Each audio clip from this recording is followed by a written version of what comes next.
প্রথম যে ঘটনা, আমার এক ভাইকে একটি বিষাক্ত সাপে কামড় দেয়। আমরা ভাইকে এক জায়গায় নিয়ে যাচ্ছিলাম যেখানে সাপে কাটা রোগীর চিকিৎসা করা হয়। আমার মা খুবই কান্নাকাটি করছিলেন। আমরা বাসের জন্য অপেক্ষা করছিলাম। অনেকক্ষণ পর একটি বাস আসলো। বাস থেকে একজন মুসাফির ব্যক্তি নামলেন। তিনি আমাদের হালত দেখে আমার মায়ের কান্না শুনে আমার ভাইকে 3টি ফুঁক দিলেন।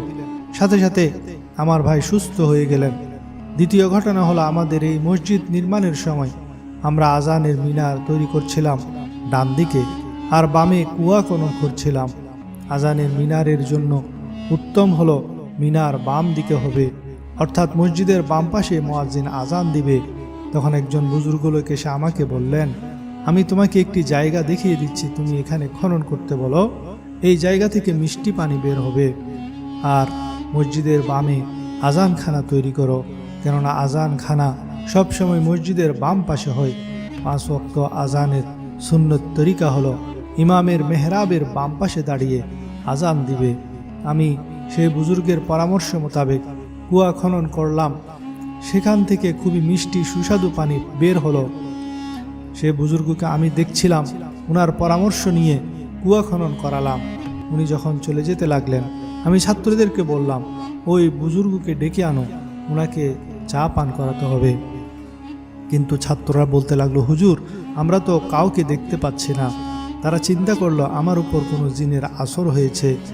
আমার উচিত ছিল সেই বুজুর্গকে ডাকার জন্য নিজে দৌড়ে যাওয়া, কিন্তু ছাত্রদের ভরসা করে আমি সেদিন সেই বুজুর্গকে হারিয়ে ফেললাম। তৃতীয় ঘটনা, আমি যখন ছাত্র ছিলাম তখনকার মাদ্রাসার পাশে এক গ্রামে আমি মসজিদের ইমামতি করতাম। সে এলাকার এক লোক এসে, একটি ছেলে এসে বলল, হুজুর আমার বাবা 14 বছর যাবৎ বিছানায় অসুস্থ হয়ে পড়ে আছে। আমার মা আমার বাবার খেদমত করতে করতে পাগল প্রায়। ডাক্তার বলেছে আমার বাবা সুস্থ হবে না, এইভাবে হয়তো আরও 50 বছর বাঁচবে। এখন আমরা যদি বাবাকে কোনো ইঞ্জেকশন লাগিয়ে মেরে ফেলি, তা কি জায়েজ হবে? আমি এমন প্রশ্ন শুনে হতবাক হয়ে গেলাম। তাকে বললাম, আমি মাদ্রাসায় গিয়ে আমার ওস্তাদকে এ ব্যাপারে জিজ্ঞেস করে তারপর জানাবো। আমি সেই ছেলেটির সাথে কথা বলার সময় মসজিদে একজন অপরিচিত লোক আসলেন। তিনি সামনে উজুখানাতে বসে উজু করতে লাগলেন আর আমার দিকে তাকিয়ে থাকলেন। যখন সেই ছেলেটি চলে গেল, সে বুজুর্গ আমার কাছে আসলেন, আমাকে জিজ্ঞেস করলেন, কি হয়েছে, এত পেরেশান কেন? আমি সেই বুজুর্গকে সব কিছু খুলে বললাম। সে বুজুর্গ বললেন, চলো আমার সাথে, আমি সেই 14 বছরের রোগীর কোরআনই চিকিৎসা করব।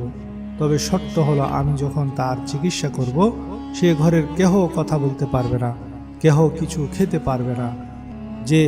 যে অবস্থায় থাকবে সে অবস্থায় থাকতে হবে, আর কেহ আমার কোনো নাম ঠিকানা জিজ্ঞেস করবে না। তখন আমি বললাম, ঠিক আছে। আমি সেই বুজুর্গকে নিয়ে সেই রোগীর ঘরে গেলাম। ঘরের লোকদেরকে সব খুলে বললাম। সকলে এসব শর্তে রাজি হয়ে গেলেন। এবার বুজুর্গ রোগীর কামরায় ঢুকে তাকে বিভিন্ন কোরআনি দোয়া পরে পরে ফুঁক দিলেন। এরপর বললেন, আপনি এবার আস্তে আস্তে শোয়া থেকে উঠে আসুন। আল্লাহর ফজলে 14 বছরের বিছানায় অসুস্থ পড়ে থাকা সেই ব্যক্তি শোয়া থেকে উঠে গেলেন। উঠে দেওয়াল ধরে ধরে হাঁটতে শুরু করলেন। যখন দেওয়াল শেষ হয়ে গেল, বুজুর্গ বললেন, আপনি দেওয়াল ছেড়ে দিয়ে নিজে নিজে হাঁটুন। তারপর তাকে বললেন মসজিদের পুকুরে গিয়ে গোসল করে আসতে। তিনি মসজিদের পুকুরে গিয়ে গোসল করে আসলেন। এরপর বুজুর্গ বিদায় নিয়ে চলে গেলেন। কিন্তু আমি যেহেতু ওনার সাথে ওয়াদা করেছি, তাই ওনার কোনো নাম ঠিকানা জানতে পারলাম না। পরের দিন বিভিন্ন জায়গা থেকে জটিল কঠিন রোগীরা আমার কাছে আসতে আরম্ভ করলো। কিন্তু আমি তাদেরকে বললাম, যে বুজুর্গ চিকিৎসা করে গেছেন তিনি কোনো পরিচয় দিয়ে যাননি। আমার মনে হয় তিনি হজরত খিজির আলাইহিসসালাম। এভাবে হজরত খিজির আলাইহিসসালাম নানান সময় নানান রূপে হাজির হন। মুফতি জরওয়ালি বলেন, আমার মতে হজরত খিজির আলাইহিসসালাম জিন্দা। যুগে যুগে আল্লাহওয়ালা মুত্তাকি পরহেজগারগণ হজরত খিজিরের সাক্ষাৎ লাভ করে ধন্য হয়েছেন।